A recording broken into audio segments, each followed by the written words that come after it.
For the last few weeks, we've been talking about Jesus. Good thing to talk about in church, right? Jesus. We want to kind of hopefully be there all the time, if not most of the time. But we're trying to take a fresh look at Jesus. You know, I don't know if you're like me, but sometimes I think I know Jesus, and then I'll read something in the Gospels again, and I'm like, oh, that's okay. Maybe not what I thought. And so we're looking at the Gospels to rediscover who Jesus really is, and even probably more importantly, how he engaged with the world, because that's equally important. And to be honest, none of these messages are necessarily earth-shattering. None of them are like, wow, I've never heard that before. And we're fully aware of that. But we're also fully aware that there's moments where we need to be reminded and refreshed on who Jesus really is. Because I know maybe you're like me. These are my moments of confession. Amy wanted confession this morning, so here you go. I find these messages that we've been in to be a bit challenging. I want an easy Jesus. I want a Jesus basically that leaves me alone. I want a Jesus that doesn't really make too many demands on my life. I want to live my nice, happy, middle-class, suburban existence. And come to church on Sunday, and Jesus, you just look at me and say, good job, Brent, just keep doing what you're doing. That's the Jesus I want. That is a different Jesus. And what I'm finding is, as I dig even again into the Gospels, is there is a difference between the Jesus I see here and the Jesus that I may be trying to live out. The temptation for me is to try to make a Jesus that looks like me, that talks like me, that acts like me, and just blesses everything about my life without making any challenges or any claims on me. And this desire to create Jesus in our own image is coupled with this incredibly strong cultural wind and these strong cultural forces all around us that kind of make this mosaic Jesus. Well, this is what he looks like. That's what they tell us. And everyone says, and the other thing you need to know is Jesus is on my side. I mean, we hear that a lot, don't we? Jesus is on my side. And whatever side that may be. And so it's, I don't know, but if I'm sometimes inside the church, I'm a pastor, and sometimes I'm a bit confused. And I can only imagine what those that may be not in the church, but outside the church, those that don't really know Jesus, can you imagine the level of confusion that they have over this image of Jesus that just, it's confusing, it's honestly exhausting. And I don't know, occasionally even I feel like just throw my hands up in the air and just give up. But then I do turn back to the Gospels. And I see the stories, and I read about this incredibly beautiful and complicated person, fully God, fully human, who is loving, who is the most compassionate person that we've ever seen. He stands up for people. He stands up against injustice. He knocks down religiosity. And he's even humble as he does it. We read about him in Philippians where it says, he made himself nothing by taking the very nature of a servant, being made in human likeness. If we're not careful, Jesus can seem almost too good to be true, can't he? But he's very true. He's very real. And with the real Jesus, as you've heard every week, comes a beautiful and wonderful invitation to me and to you.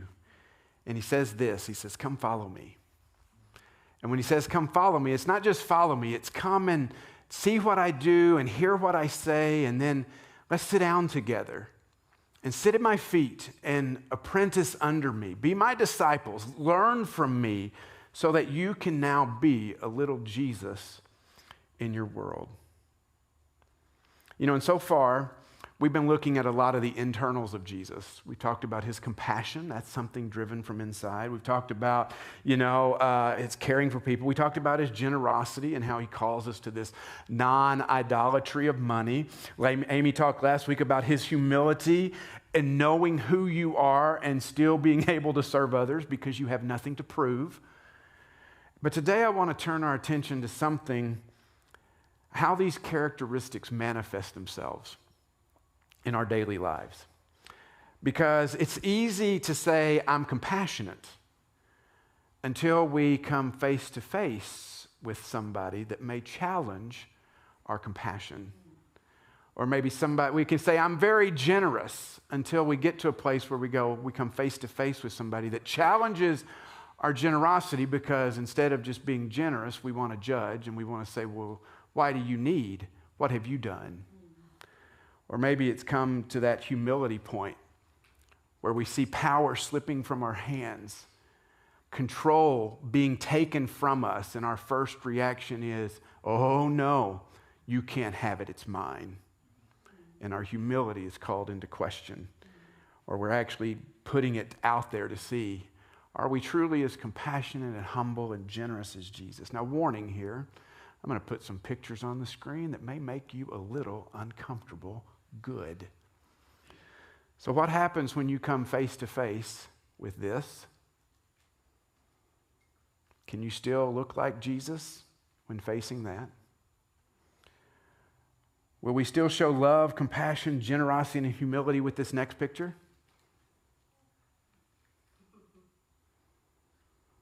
I just like to let it sit for a second. Makes you uncomfortable, right? Can you reflect Jesus to somebody like this?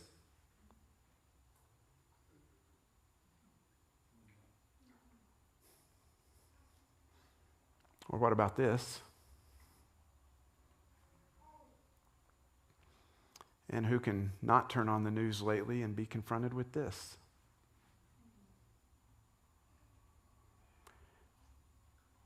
Anyone else get a little nervous or uncomfortable with one or more of those pictures? Good. We need to be a little uncomfortable, don't we? You're in good company, because Jesus' disciples were also a lot uncomfortable about many of the things he said and did, as were the religious leaders. You see, when we begin to see the real Jesus, it really should make us squirm a little bit. It should make us a little uncomfortable. Because when you begin to really look at who Jesus was, what he did, and who he hung out with, we really begin to get a deeper insight into maybe who he is and what he came to do. His message to those he hung out with, to those in the pictures that we saw, was a message of God's love. And I think it's a challenge for us to ask ourselves, would we be hanging out with the same type of people that Jesus hung out with?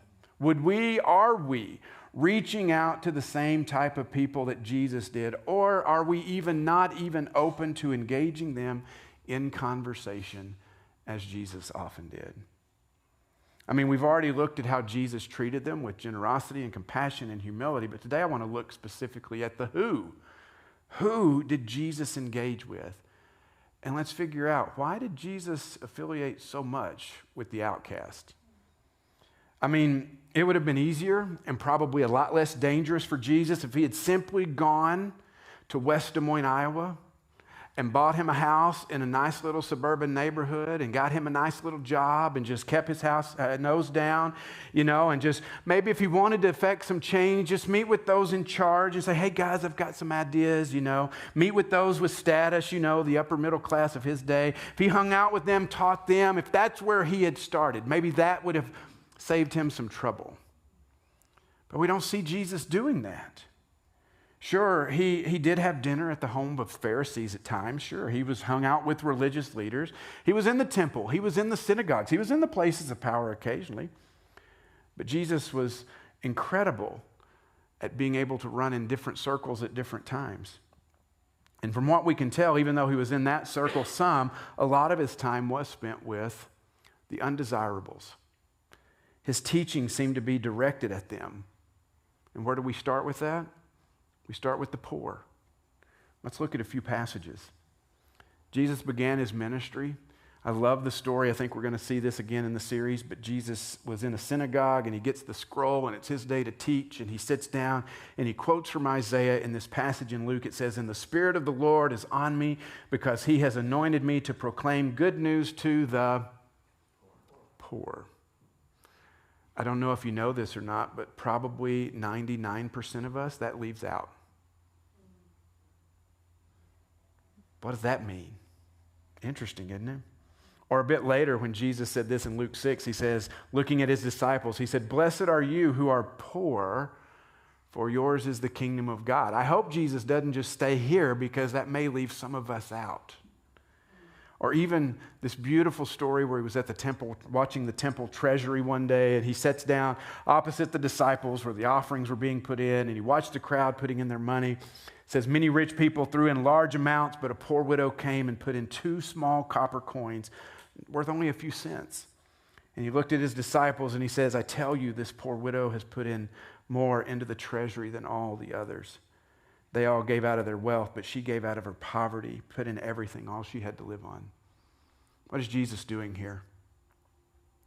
Jesus is taking those that are on the outside and he's saying, "You get to come in." I mean, remember, we've talked about this before. In this time, in this place, wealth was seen as God's blessings upon you. If you had money, it meant you were living right and God was smiling upon you. And the inverse was also true. That if you were poor, it's because you were either a worthless sinner or you have done something to anger God, and he has made you poor to get back at you until you repent and turn your life around. And what is Jesus doing here? Jesus is doing just the opposite, isn't he? What Jesus is doing is he's humanizing the poor. And he showed them that God had not forgotten them, that God had not neglected them. In fact, just the opposite, that God was inviting them and receiving them.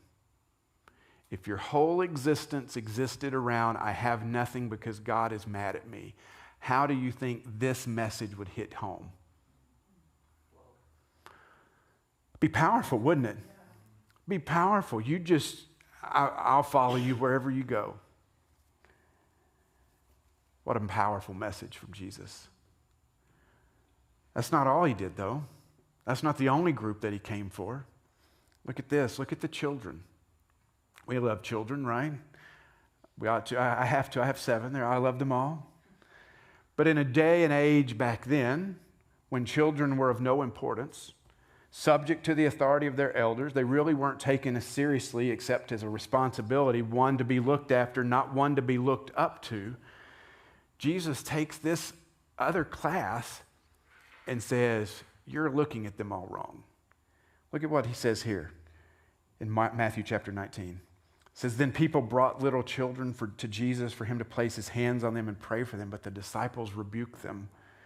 Jesus said, 'Let the little children come to me. Do not hinder them, for the kingdom of heaven belongs to such as these.'" I mean, I don't think we fully get the impact and power of that statement. The kingdom of heaven belongs to such as these. We have this mentality that would say, no. The kingdom of heaven belongs to such as me. And Jesus, just in these first 2 groups, is saying, you need to pause for a moment. Look at who I'm bringing in. Look who I'm here for. I mean, there was another exchange that Jesus had in Matthew 18. Look at this. It says, "At the time the disciples came to Jesus and asked, 'Who then is the greatest in the kingdom of heaven?'" Amy talked about this last week. He called a little child to him and placed the child among them. He said, "Truly I tell you, unless you change and become like little children, you'll never enter the kingdom of heaven." What? These little grubby things are dirty and they're smelly and they're difficult and they have fits and they don't go to bed when you tell them to, and they eat my food and they cost me money and I have to take them to the doctor. What do you mean that the kingdom of heaven belongs to such as these, and unless I become like a child? So what Jesus did here? Isn't it beautiful what Jesus did here? What is he telling the disciples? The ones that you dismiss, the ones that you say don't matter, matter a lot. Yes. Matter more than you can possibly imagine. And Jesus doesn't, he said, I don't care. He's saying, I don't care if they say the right things. I don't care if they sit up straight. I don't care if they're dirty or smelly. I'm welcoming them. And you need to take a lesson from them. I mean, even that right there is kind of challenging, right? I mean, to take the outcasts, the fringes of society, and Jesus saying, you see that? You could take a lesson. Oh, I don't think so, Jesus. Who are you talking to? They don't have it together like I do. Now, we would never say these things out loud, would we? But they might be things we think.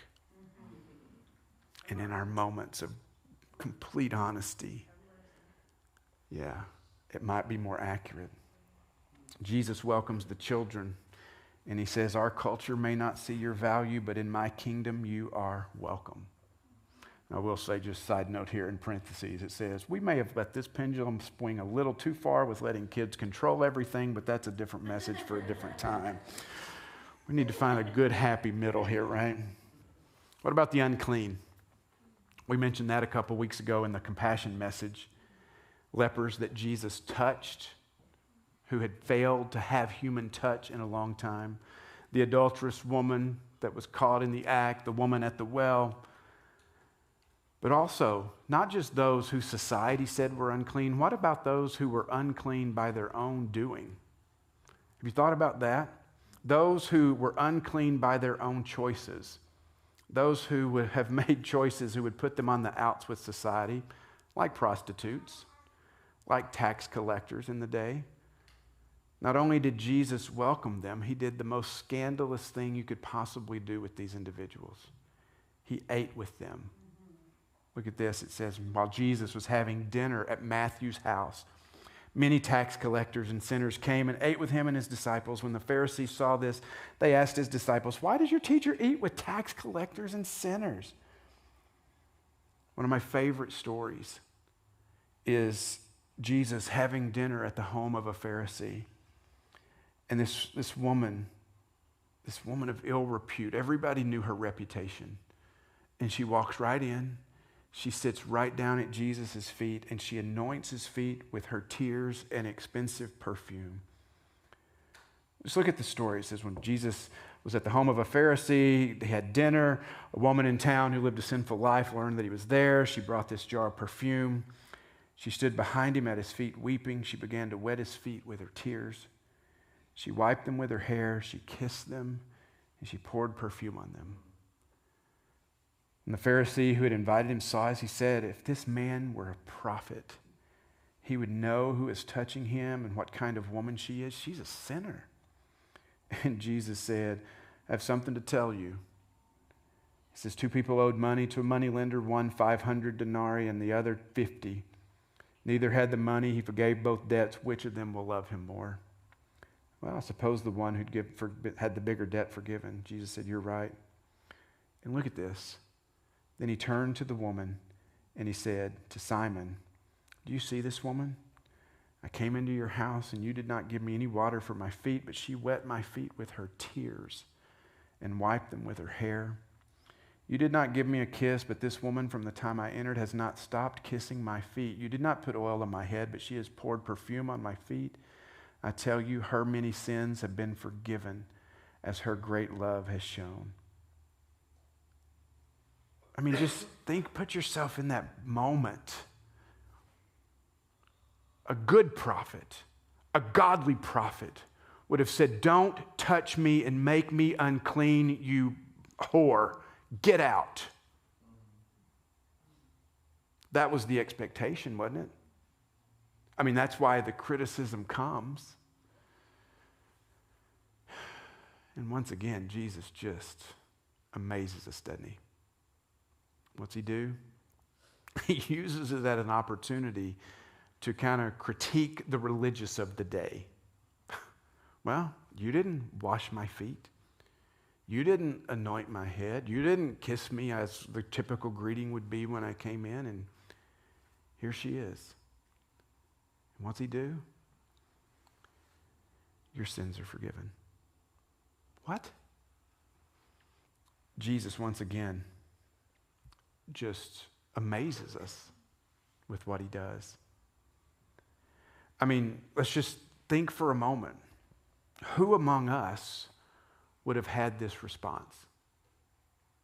Who among us represents that Jesus? I mean, not only just welcoming, teaching, Jesus called a tax collector to be one of his 12 disciples. We would never even have looked at that person to be on church staff, more or less a disciple of Jesus. We wouldn't let them be the custodian of the church because of their sin. Amazing, isn't it? What about another group? About people Jesus elevated. Can we talk about the women? Said a woman. No. Men usually wouldn't speak to women. Why would they? Women existed for the use of men. You are my property. You're to be used for whatever I want. When I get tired of you, I can get rid of you. It's all up to my discretion. Great time to be a man. But like the woman in the previous story, Jesus not just elevated them, he acknowledged them, he spoke to them. There's a story where a woman has an issue where she's been bleeding for years, and Jesus heals her. She touches the hem of his garment. And look at what he says to her. Luke 8:48. He calls her a daughter of Abraham. I mean, can we just talk about what it means to say the words daughter to someone? No longer outcast, elevated. And we cannot ignore the fact that the very first people that heralded the message of the resurrection were who? Women. Guys were still hiding and afraid. The women were the ones who were given the message. They went to the tomb, they were met with the angels, told he's not here, told he is risen, and were given the message. Now go tell others. I mean, would we even know Jesus had risen if it wasn't for the women? Probably not. Thank you, women. In a day and age where the testimony of women wasn't even allowable in court, you know, because women can be a little emotional, a little hysterical. I mean, not like guys. We'd never do such a thing. Isn't that, you know? But Jesus deliberately and intentionally appeared to women. And when you look at him, he constantly elevated them. In fact, his whole ministry, we're told, was supported primarily by women, the money of women.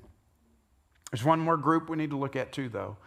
There's several, right? Aren't you amazed? I mean, looking at this, all these stories, there's story after story of Jesus going to who culture would call unimportant and outcast. But there's one more group, and that was the Gentiles. He crossed these racial and ethnic barriers, not just with the Gentiles, but with the Samaritans. He brought them the good news. He healed that centurion soldier's servant. And there was this moment where this Canaanite woman comes to him and she says, hey, my daughter is demon-possessed. Can you help her? She's a Gentile, a non-Jewish person. Just look at this interesting exchange with Jesus that she has. It says, a Canaanite woman from the vicinity comes to him crying out, Lord, Son of David, have mercy on me. My daughter is demon-possessed and suffering terribly. Jesus did not answer a word, so his disciples came to him and urged him, send her away. She keeps crying after us. He answered to her, I was sent only to the lost sheep of Israel. She comes and kneels before him and says, Lord, help me. And he replies, it's not right to take the children's bread and toss it to the dogs. Dog being a common expression that Jews would use to talk about Gentiles. Yes, it is, Lord, she said. Even the dogs eat the crumbs that fall from the master's table. Then Jesus said to her, woman, you have great faith. Your request is granted. And her daughter was healed at that moment. Strange, isn't it? Weird. Why did Jesus call her a dog? Why did Jesus say that? Was he actually meaning it? I don't think so. He was trying to make a point. Think about the disciples. They're like, shoo, go away. I was reading one commentary and it said this. It says, the written words cannot convey a twinkle in the eye. I thought that was interesting. One other commentary said, the tone and the look with which a thing is said can make all the difference. Even a thing which seems hard can be said with a disarming smile. We can call an old friend a rascal or a villain with a smile and a tone which takes all the sting out of it and fills it with affection. we can be quite sure that the smile on Jesus' face and the compassion in his eyes robbed the words of all insult and bitterness. Was he calling her a dog? Nope. He was teaching his disciples a lesson. And what was that lesson? The lesson is this, that those that the world may say have no value are exactly the ones that he came to save. And to best illustrate this, Jesus told a parable. It's found in Luke chapter 14. Again, he's having dinner with a Pharisee, and they're trying to jockey for position. They want to know who's going to be the greatest and all this. And he tells this parable. He says, a certain man was preparing a great banquet and invited many guests. At the time of the banquet, he sent his servant to tell those who had been invited, come, for everything is now ready. So back then, here's how it worked. I'm planning a party. I send you an invitation. I say, I'm going to have a party. Can you come? And you RSVP right then. Yes, I'm coming. Great. I'll tell you when it's ready. When I'm making the preparations, when the party's ready, I send out my guest and they tell you it's ready and you come back. And that's when you come. So he says, come, for everything's now ready. But they all alike began to make excuses. The first said, I've just bought a field and I must go and see it. Lame excuse. Who buys a field without seeing it? Please excuse me. Another said, I've just bought my 5 yoke of oxen and I'm on my way to try them out. No, you're not. Nobody buys oxen without trying them out first. Please excuse me. Another said, I just got married, so I can't come. Yes, you could claim marriage as an excuse to get out of military service, but not usually social invitations. The servant came back and reported to his master. Then the owner of the house became angry and ordered his servant, go out quickly into the streets and alleys of the town and bring in the poor, the crippled, the blind, and the lame. Sir, the servant said, what have you ordered has been done, but there is still room. The master told his servant, go out to the roads and the country lanes and compel them to come in so that my house will be full. I tell you, no, not one of those who were invited will get a taste of my banquet. What's happening here? It's a powerful story, a reminder of Jesus to tell us the invitation is there. Those who thought they were going to have a seat might not, but this whole thing is about his kingdom. And it's about who's showing up. The original invitees, the Jewish people, obviously not all of them rejected or not all of them are out, but the religious leaders rejected Jesus. And when it came time to see who he was, they're like, no, we're not interested. And Jesus is saying, that's right. There's going to be people invited that just say, nope, not interested. And then that means we're going to continue to expand. And we're going to go to the outcast of our culture and society and bring them in. And guess what? That won't be enough because there's still going to be room. And we're going to go even further. We're going to cross all the lines to extend this invitation far and wide so everybody we know has the possibility to hear about the love of Jesus. The ultimate point of this is who's going to be sitting at the table. God's going to invite all kinds of people, including those usually left out.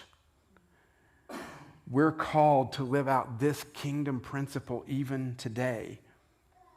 But we have to ask the question, how we live, is it creating barriers, preventing others to come to know Jesus, or are we removing those barriers?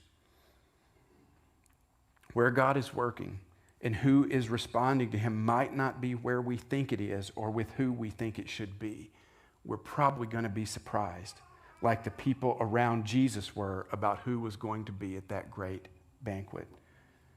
And if people miss the banquet, it's not because of a lack of opportunity. God offers that invitation to all, but still some miss it.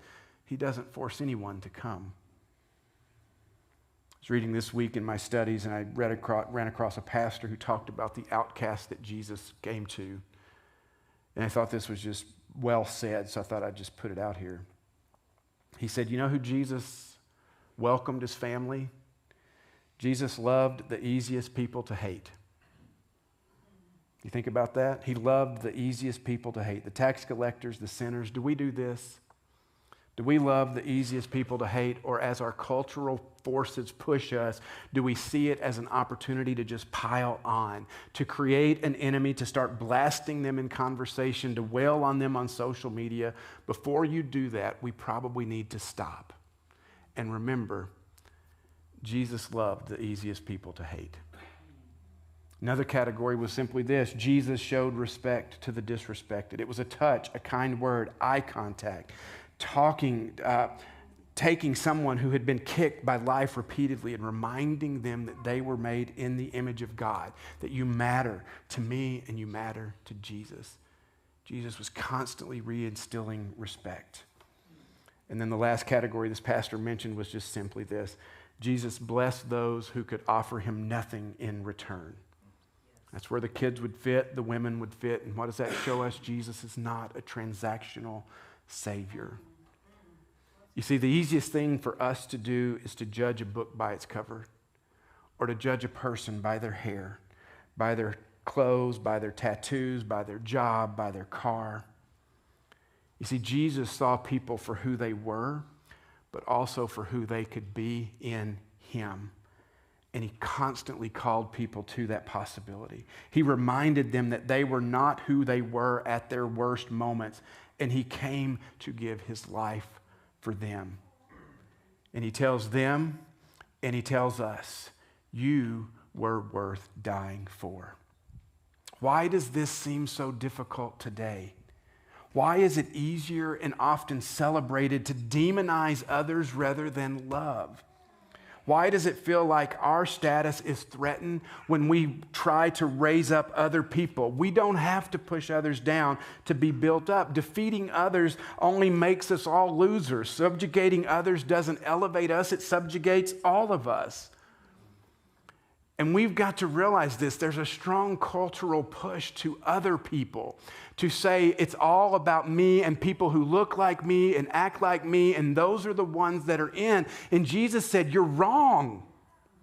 You're wrong. It's not about you and all the people that look and talk and live like you. I came for much more than that.